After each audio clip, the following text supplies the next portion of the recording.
Please allow me to introduce myself. I'm a man of Cuando escuchamos canciones de los Rolling Stones, no solo escuchamos aquella agrupación formada en Londres de 1962, también escuchamos a una de las bandas más legendarias y pioneras del rock británico, cuya música ha logrado trascender fronteras y generaciones, tanto por sus letras como por su imagen, que desafiaron los valores tradicionales de la sociedad, logrando así ser una de las bandas más importantes de la contracultura de los años 60. En este video, por medio de su música, conocerás a la banda que supo retratar a una generación que miraba cómo el mundo se estaba yendo al infierno y que dejaron como testimonio en la letra de sus canciones, así como en el estilo de su sonido. Esto es Curiosidades en Canciones de The Rolling Stones.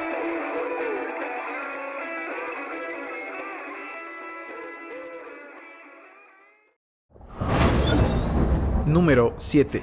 Give Me Shelter. Esta emblemática canción, que puede traducirse como Dame Refugio, es con la que abre el legendario disco Let It Bleed. Refleja el final de los años 60 y muestra una banda más oscura que salía de la paz y el amor de los hippies para entrar de lleno en la guerra de Vietnam, así como ver el nacimiento de los primeros asesinos seriales. Se dice que Keith Richards estaba sentado en un apartamento en Londres durante una fuerte tormenta y mientras rasgueaba una guitarra acústica, miró por la ventana y se le ocurrió la música de la canción mientras miraba a la gente correr deprisa en todas direcciones, y al ver cómo algunas personas perdían sus paraguas por la fuerte tormenta, recuerda, era como si estuvieran en el mismo infierno.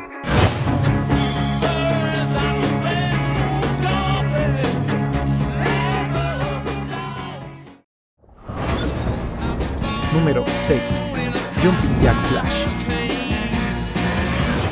La canción fue compuesta en la casa de campo que había comprado Keith Richards al sudeste de Inglaterra, y tanto él como Mick Jagger se encontraban cansados y despiertos hasta muy tarde, intentando componer algo mientras comenzaba a llover de madrugada. En ese momento, el vocalista se llevó un buen susto al escuchar un ruido de pasos muy extraños pasar muy cerca de la ventana, y Keith Richards, al mirar a través de ella, lo tranquilizó diciéndole que se trataba de su jardinero Jack Dyer, un inglés de campo que es un gran tipo y estaba usando unas botas de goma mientras cruzaba y saltaba entre la lluvia.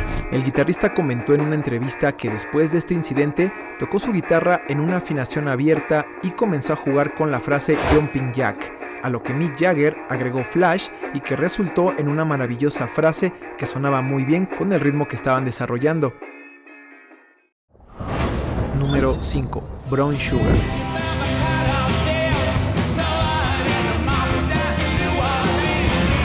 Esta canción fue escrita por Mick Jagger a finales de los años 60 como el primer sencillo del aclamado álbum Sticky Fingers.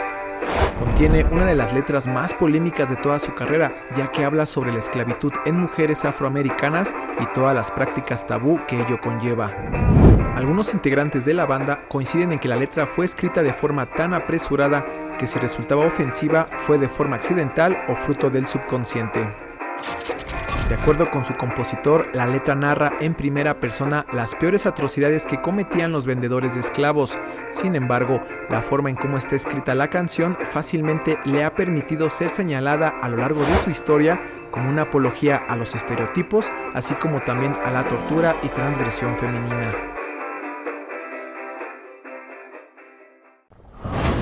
Número 4. Start Me Up.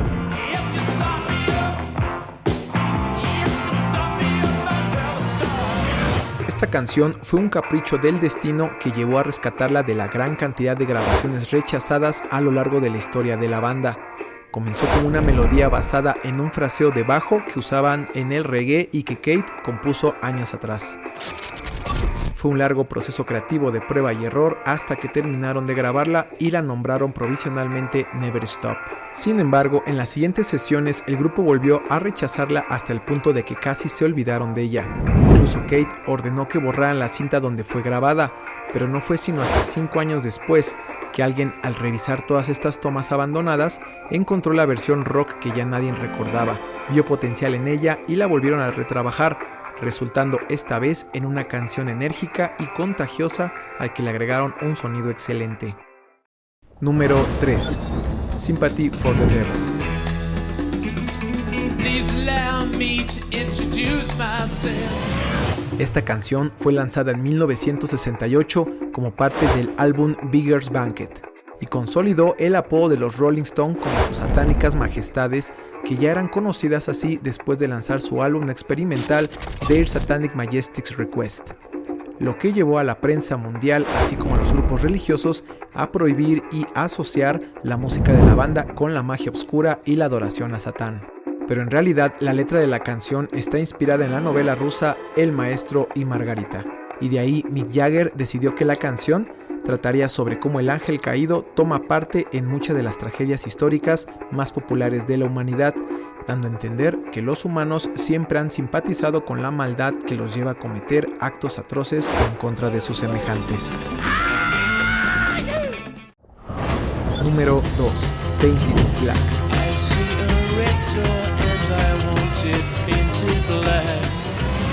La canción está incluida en el álbum Aftermath y es caracterizada por el sonido delicado y brillante del sitar, un instrumento tradicional de la India y Pakistán que expresa de forma apropiada el sentimiento de depresión y desolación que experimenta el narrador, quien se encuentra en un funeral y siente la necesidad de eliminar los colores de todo lo que percibe para teñirlos con color negro.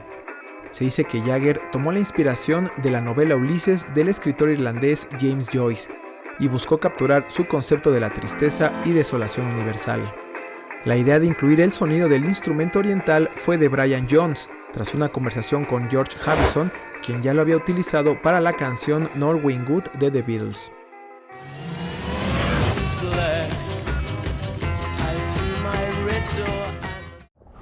Número 1. Satisfaction.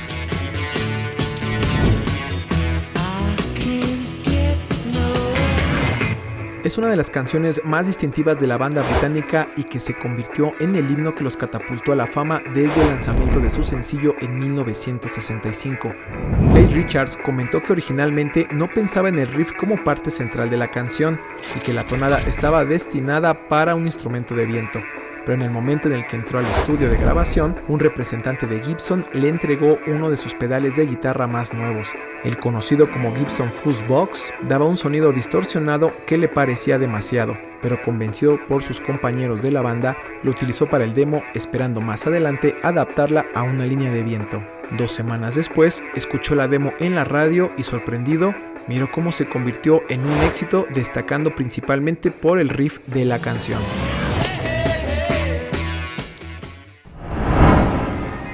Si el video te gustó, compártelo con tus amigos y familiares para que conozcan más sobre estos temas. Hasta la próxima.